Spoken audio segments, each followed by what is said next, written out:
กราบทักทายสบายดีและสวัสดีเด้อพ่อแม่พี่น้องกันเบิดทุกท่านเนาะบ่ว่าจะเป็นทางฝั่งลาวหรือว่าฝั่งไทยและต่างประเทศก็ยินดีเข้าสู่ช่องของสนุกสลาวเฮาคือเก่าอีกแล้วเนาะโดยเมื่อนี้ก็มาพบมาพ่อทางช่องสนุกสลาวนี่ก็ได้เดินทางมาทางพ่อใหญ่เนาะซึ่งพ่อใหญ่คนนี้เพิ่นก็ได้อยู่ทางให้ทางนาเนาะทางสนุกก็ได้ยินข่าวคนแนะนำเนาะหรือว่ามีทีมงานเดียวกันแนะนำมาเนาะเพราะว่าเพิ่นก็ออกมาตั้งเงินตั้งศาลมาปลุกอยู่ในนี่คนเดียวลูกเมีก็ไม่มีเนาะพ่อแม่พี่น้องเนาะกทางสนุกก็ก็มาเป็นครั้งแรกเด้อพ่อแม่พี่น้องอันนี้ก็ทางเพิ่นอยู่คนเดียวเนาะเพิ่นก็ปัดกวาดสะอาดสะอ้างอยู่พ่อแม่พี่น้องเอ้ยทางสนุกมาเห็นแล้วก็ท้อใจน้ำเพิ่นเนาะพ่อแม่พี่น้องเนาะสร้างน้ำก็ไม่มีสร้างตัวที่ว่าคือกอกน้ำเนาะคือกอกบันดาลพ่อแม่พี่น้องเอ้ยก็คือทางตูบเพิ่นนี่ก็ไม่มีหดไผ่คำมาก็มืดเนาะเพราะว่าเพิ่นอยู่ทางป่าอย่างทางกลางของป่าอย่างเนาะพ่อแม่พี่น้องเนาะอันนี้ก็คือเพิ่นอยู่แต่ว่าฝากเป็นกำลังใจคือทางประตูเพิ่นในเด้อเนาะก่อนอื่นอัน PFC จะเข้ามาหับชมคลิปก็อย่าลืมกดไลค์กดแชร์กดติดตามกด Subscribe เพื่อเป็นกำลังใจคือทางสนุกในเด้อเนาะสิ่งสำคัญก็อย่าลืมเบิ่งโฆษณาทางสนุกแน่ก็เพื่อมีกำลังจิตกำลังใจได้เอ็ดคลิปต่อๆไปพ่อแม่พี่น้องเอ้ยบ่ว่าจะเป็นทางเขตซอยเลือหรือว่าคลิปต่างๆเนาะหรือว่าเซาโซทางสนุกก็ไปคือเก่าเด้อพ่อแม่เพิ่นก็แนะนำเพื่อทางสนุกมาถ่ายทำเพื่อทางพ่อแม่พี่น้องหรือว่า FC เบิ่งเนาะอันนี้ก็บอลตูบอันนี้ก็แม่นเพิ่นอยู่ตะกี้พ่อแม่พี่น้องเอ้ยตะกี้นะเพิ่นอยู่ในนี่แหละแต่ว่าพี่น้องมาตั้งตูบตัวไม้เพิ่นพ่อแม่พี่น้องเอ้ยอันนี้ก็คือแบบว่าเป็นตูบตัวไม้เด้อเนาะก็คืออยู่ทางนั่นกับบอลนึ่งข้าวเอ็ดกินเอ็ดอยู่ของเพิ่นเนาะผู้ทางสนุกกะศูนย์กล้องเข้ามาพ่อแม่พี่น้องเบิ่งมีแต่ว่าไว้พบพอกันไหมในคลิปหน้าหรือว่าอีพีหน้าเด้อพ่อแม่พี่น้องเด้อถ้าสนุกว่าผิดพลาดประการเลยก็ขอโทษขออภัยเบิร์ดทุกคนหรือว่าลุงป้านาอาและFCเนาะฝากเป็นกำลังจิตกำลังใจให้ทางสนุกและพอตู้มีเนเด้อกับทีมงานเนาะพ่อแม่พี่น้องเนาะถ้าว่ามีข่าวดีก็จะได้มาแจ้งทางพอตู้เพิ่นพ่อแม่พี่น้องเอ้ยทางสนุกก็เยอะทางเพิ่นได้กอกน้ำแน่เนาะปูพักเพิ่นก็ไม่มีน้ำพุดพ่อแม่พี่น้องเอ้ยเฮวเบิดมาเพชรมาพายเพิ่นก็คือทางสนุกได้ไทยพี่น้องหรือว่าลุงป้านาอาและ FC เนาะทางคุณกะปลาอย่างพ่อแม่พี่น้องเอ้ยคือบอลเพิ่นอยู่นี่บอลลายย้ายห้างกะเข้าไปโอ้ลมหรือว่าไปสอบถาม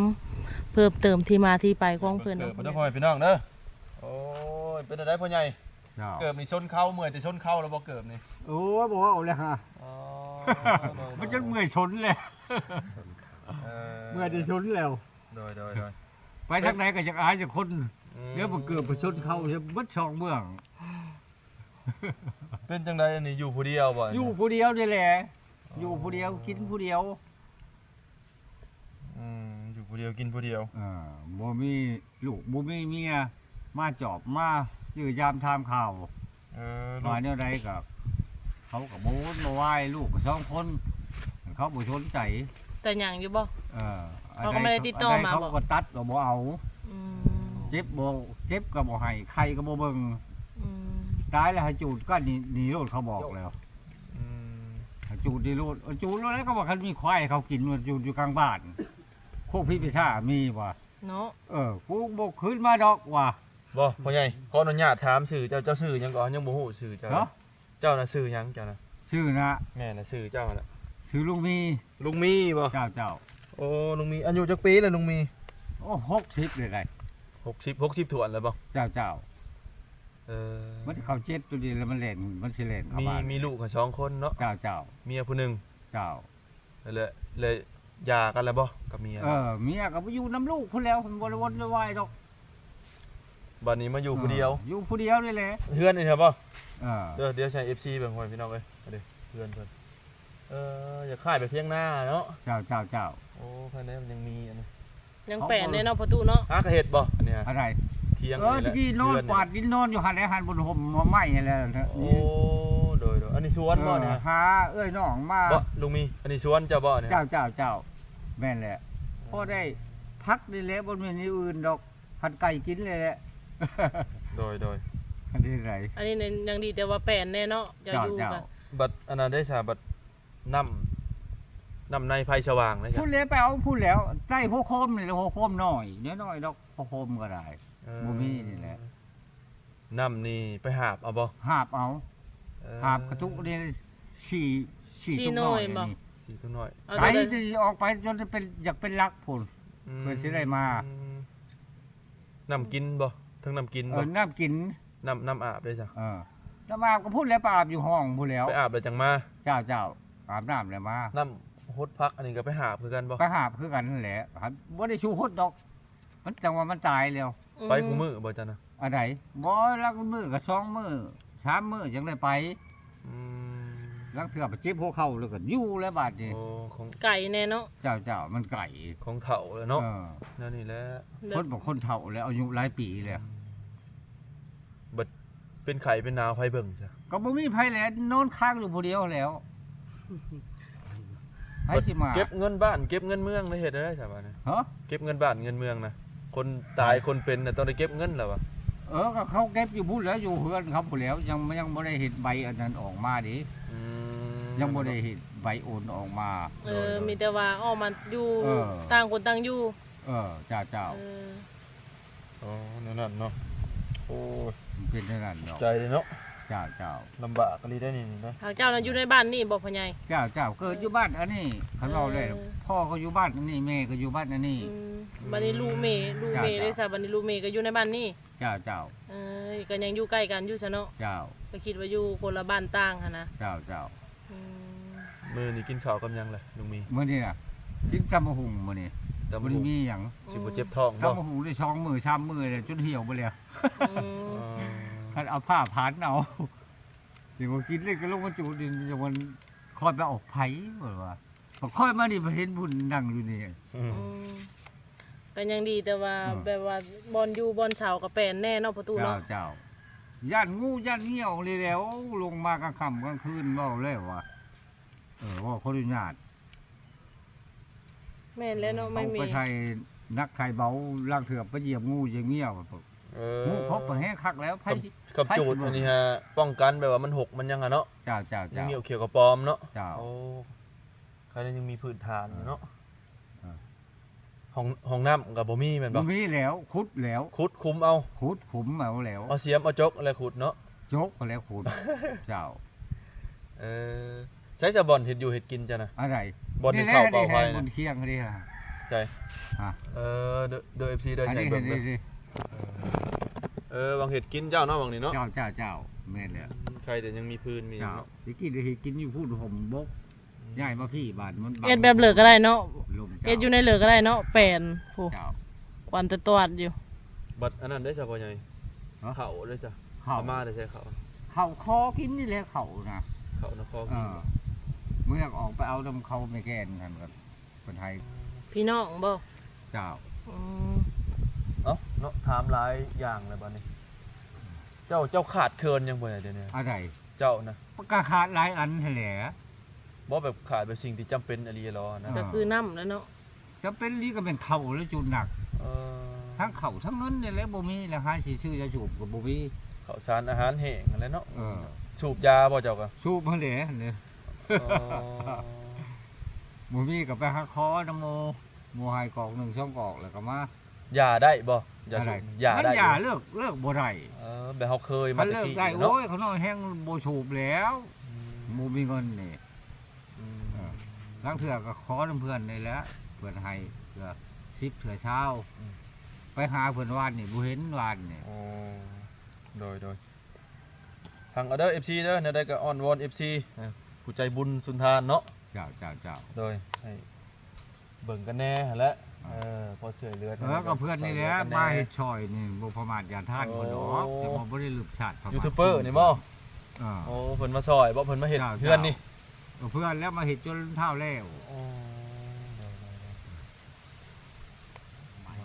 ที่ว่าอยากเฮ็ดอยากให้เพิ่นย้ายพานี่ขึ้นพุ่นว่าอยากปิ่นหัวน่ะขึ้นพี่ มันฝนตกมามันพระมันไหลลงแซบนอนว่าหาบ่สินอนก็บ่มีบาดนี้ เอ้าพ่อใหญ่ มัน ร้านสิว่านั่นนี่ซะ เจ้า สิถามพ่อใหญ่ละให้พ่อใหญ่พาไปเบิ่งหมอแห้งแต่กระโปะแบบใดบางเทื่อ FC เพิ่นอยากเบิ่ง วังเจ้าวังอะไรเฮ็ดครัวกินแล้วก็สิขึ้นไปเบิ่งเฮือนแล้วก็เบิ่งสวนผักนั่นแหละพ่อใหญ่เอ้ยเอาไปพ่อใหญ่เอ้ยใส่เอาเกลือไปบัดนี้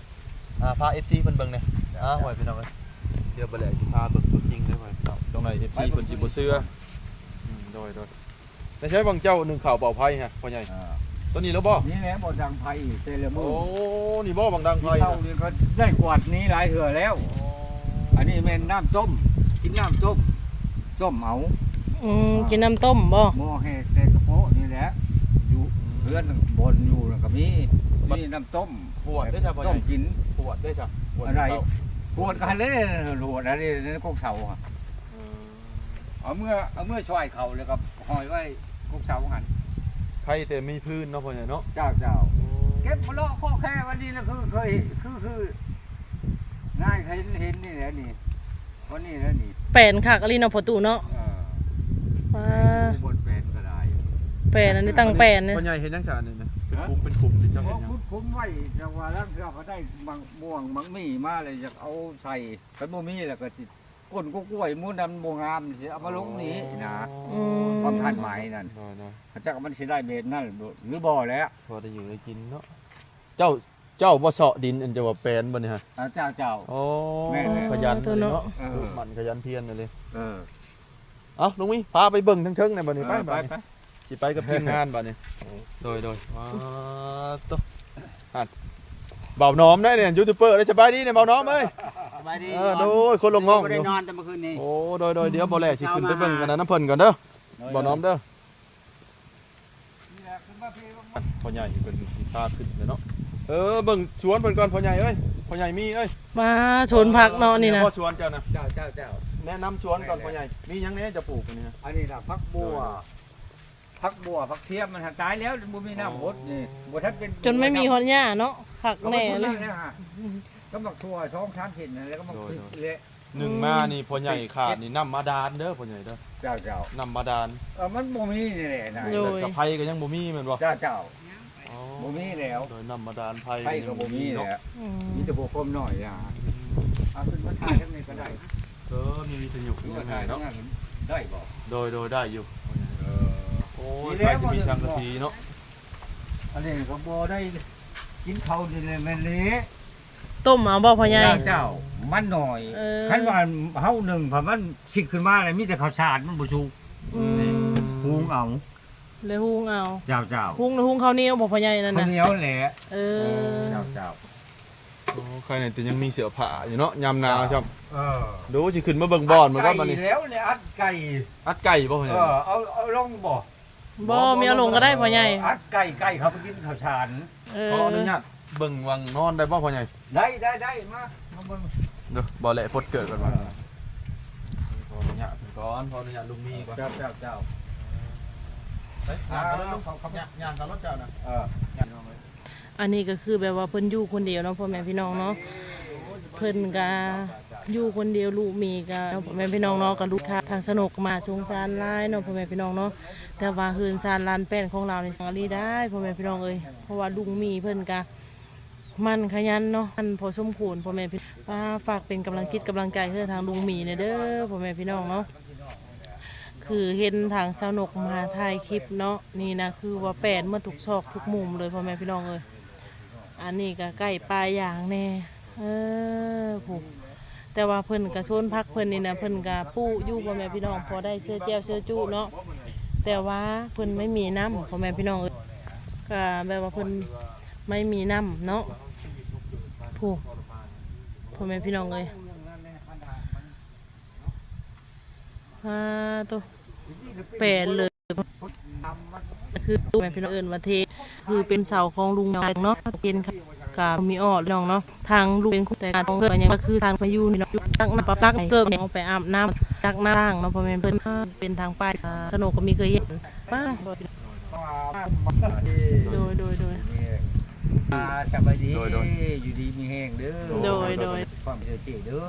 โดยเฮาก็หากันมาครั้งแรกเนาะทำมา เพิ่นน่ะสิมาใหญ่เด้อพ่อใหญ่ แล้วก็เข้าแล้วก็มากันเนี่ยนะโดยพังวิทยุอยู่นี่ เจ้า ตัวพ่อใหญ่นี่ใครขยันแห่งลีเนาะเจ้าเคยเห็นบ่เบาแลเดินบ้านเราจนแปดหมดผู้ ปัดตลอดบ่พ่อใหญ่เนี่ย ได้บ่2 มื้อ 3 มื้อจะได้ปัดทีนึงดอกคันว่ามันกงไม้หลายมันคุกกยางเขาเจ้าได้นี่ ว้าตัวโอ้ กกยางนี่ส่วนยางของเขาบ่ ยา เนาะ งให้ข้างบ้านอยู่ได้นี่ แม้แต่ชวนมีหอดเสียด เจ้า ตัวผู้ มันอยู่ผู้เดียว อยู่ผู้เดียวนอนบ่มาจอบบ่มีไผบ่ว่ามาคุยนะ ตอนอยู่ไหนบ่ได้ให้พ่อใหญ่บ่ได้ให้บ่ได้ บ่ ยากเห็นบ่ บ่ได้ให้เขาเว้าเล็กๆน้อยๆได้ตีแล้วก็เพิ่นก็ให้เพิ่นก็เปิด ไปนั่งใกล้กลางเว้นเพิ่นก็ปบบ่ขออนุญาตไปกลางคืนเพิ่นก็ปบหนี อืม ปบหนีพ่อใหญ่นี่ ปบหนีเลยสิอยู่เฮ็ดหยัง บ่บ่นอนหยังเลยเนาะ สิว่าได้ซะอยู่นํกันก็เพิ่นบ่ได้ปากได้เว้านํกันตั้งแต่เดือน5ปีกายนี่พ่อ พ่อใหญ่ฮะก็ออกมาอยู่นี่ฮอดปีแล้วบ่นี่นะออกมาอยู่ จากฮอดปีเด้นี่ แสดงว่าฮะก็ออกมาอยู่นี่เนาะ เจ้า อืม ที่ก็อยู่บ้านบ่หันแล้วอยู่ บัดนี้เจ้าย่างเข้าไปในบ้านนี่ก็เห็นเพิ่นอยู่บ่มีเก่านะ เจ้า เห็นบ่ เจ้า แต่ว่าเพิ่นก็ไม่ได้ทำ บ่มันบ่มีใครถามเลย ลูกนี่ก็ไม่ได้สนใจไม่ ไป มา ตักน้ำให้น้องเขาก็ให้ น้องอันมีเก่านะ น้องเขาว่าเลี้ยงปลาโอ้ยขอนึกว่าดำชงกระตุกพอได้มาล้างถ้วยล้างบ่วงนี่แหล้วว่ะโอ้ได้เขาว่า เอาน้ำในน้องซะมาล้างถ้วยล้างบวงเนาะว่าซั่นซะ เจ้าน้ำกินน้ำช้าง บ่ได้ น้ำ กิ จั น ง น้ำ กั อน นามัยบ่กินน้ำชา แล้วบ่มีเงิน ต้มอยู่บ่พ่อใหญ่ต้ม ต้มกินมาแล้วก็ต้ม ต้มกันตองเอาเนาะพ่อใหญ่เนาะ เจ้าเก็บต้มกิน อืม น้ำล้างถ้วยล้างบ่วงไปเอาในหนองเขาแล้วเขาก็ให้เขามาให้โน่นพี่บนอยู่พี่เขาว่าคันหานานี่มีปัญหาได้เขาคันเพาะเขาว่าสักทีว่าได้โอ้ย เดี๋ยวได้ก็สู้ๆเด้อพ่อใหญ่เด้อ ญาเลยว่าดำ2ตู้พอได้ เด้อพ่อใหญ่เนี่ยได้ก็สู้ๆเด้อพ่อใหญ่มีเด้อ เจ้า บ่าวแหล่นี่สิเป็นกำลังใจให้ เจ้า และสิถ้าว่า FC ถ้าเพิ่นนะอีต้นสงสาร เจ้า เพิ่นอยากเฮ็ดกอกนอกกอกน้ำให้ก็แล้วแต่เพิ่น เจ้า โดยลุงมีนี่บ่มีอีหลีนะลุงมีเนาะ เจ้าเบิ่งรถแล้วเบิ่งรถนี่แบบอย่างว่าของ แต่ว่าขยันเนาะลุงมีเนาะ เป็นแปนเบิ่นเนาะสนุกไม่เคยเห็นนั่น เข้านี่เบิดอีหลีรอแล้วบ่เดี๋ยวนี้ อะไร เข้า ยังได้ผูกอยู่จัก2 มื้อ 3 มื้อนี่แหละ เข้าหุงบ่หรือเข้าเหนียว หุงเอานี่แล้ว มันยังน้อยขึ้นว่าได้แล้วเขาหุงมันก็เห็นนั่นแหละหมอ โดย อันนี้ก็ไว้จงที่ไว้ตอนแรง กินแล้วบอกเขาเพนนะ กินแล้วครับเห็นนะ ข้าวเช้าก็กินแล้ว ตำหุง กินกินกับตำหุงเคยทาน ตำหุงเดียวที่ว่าได้2-3 มื้อแล้ว แต่ว่าน้ำนี่นะเบิดตุกเลยแล้วแม่นไปเอาตุกนั่นแม่นบ่ เจ้า แล้วก็เอามาไว้ เอาไปเทื่อละ4 ตุ๊ก เอาไปเทอละ4ตุก ตุ๊กน้อยนี่แล้ว ตุ๊กใหญ่ก็บ่สูแล้ว เป็นกิโลเนาะ แล้วก็อันนี้นะเอามาไว้ก้อนเนาะบัดเบิดแล้วแล้วก็ไปเอาเทอละตุก เฮา เนาะ เลยเจ็บท้องเจ็บพุงเจ็บไส้เฮาไปบ่ได้เฮาก็กินน้ำเก่านี่แล้วน้ำตักมาได้เข้ามือ10 มื้อเลยชุมนั้นอันนี้ยังว่าเอามามื้อเช้านี่ โดนๆแล้วจังไปเทื่อนึงเนาะ เจ้ากับตัวน่ะ เด้อพ่อใหญ่อันนี้รบกวนพ่อใหญ่มาเป็นเวลาสมควรแล้วอยากให้พ่อใหญ่ฝากน้ำ FC ฝากเป็นอยู่บ่ เฮ้ยบ่ได้ ฝากอยาก เขาเป็นหยังนี่แล้ว เป็นเงินเป็นคำนี่แหละ โดย จุดหลักๆก็จะได้ทางกองน้ำเนาะ เช่าเลยแล้วขาดคือวันนี้แล้วคือเห็นผ่านมาเห็นนี่แหละ โดยเอามีแต่แนวนี้พ่อใหญ่ยกมือแล้วก็ขอน้ำ FC เพิ่นซะอยากได้หยังแบบพ่อใหญ่อยากได้หยังเขาว่าออกมาเลย ให้หยังกับเอาคือว่าแหละมีเสือมีผ้ามีแพร่ผมผ้าแพร่ โดย เอาแล้วคันว่าเพิ่นให้ แต่ช่วงนี้ก็ร้อนๆหนาวๆเนาะ เจ้า แต่จุดหลักๆก็เยอะทางพ่อใหญ่ได้กอกน้ำเพราะว่าย่างไก่เท่าเลย เสือกับเสือวันนั้นแล้วนุ่งเสือแล้วนอนเลยครับเบิ่งแล้ว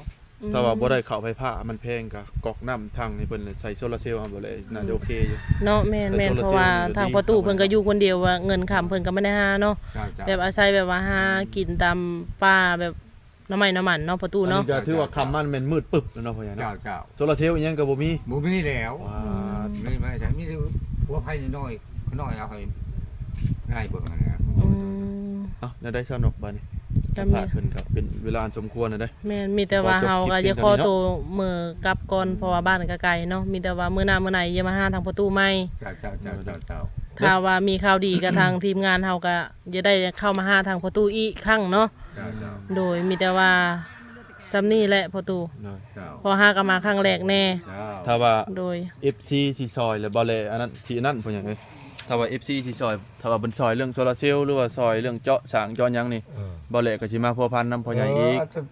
แต่ว่าเอาจนช่างนี่แหละเขาเว้าแล้วแหละ แต่ว่าเบาแลกับสาวนกนี่ ที่ซอยก็บ่มีบ่แลก็คนบ่มีอะนะ โดย บ่แลเป็นแค่คนสะพาน เจ้าเจ้า สะพานบุญว่าง่ายๆใช่ ใช่ โดย เฮ็ดคลิปออกไปแหละคนเห็นคนอีดูสงสารแล้วเพิ่นซอย แล้วบ่แลจังเป็นคนมาซอยเทื่อที่สองอีกพ่อใหญ่เอ้ยให้เข้าใจในนั้นเด้อพ่อใหญ่เด้อ เจ้าเจ้า โดยโดย คือบ่แลซอยไปกับชาวนกเมื่อกี้นี่ก็ให้เป็นเงินแล้วแต่พ่อใหญ่ตัวน่ะ10 20,000เนาะพ่อใหญ่เนาะ เจ้า เด้อพ่อใหญ่เด้อ โดย ลาเด้อพ่อใหญ่เด้อสบายดีเด้อพ่อใหญ่ สบายดีเด้อ สบาย ขอ ดี บคุณมาก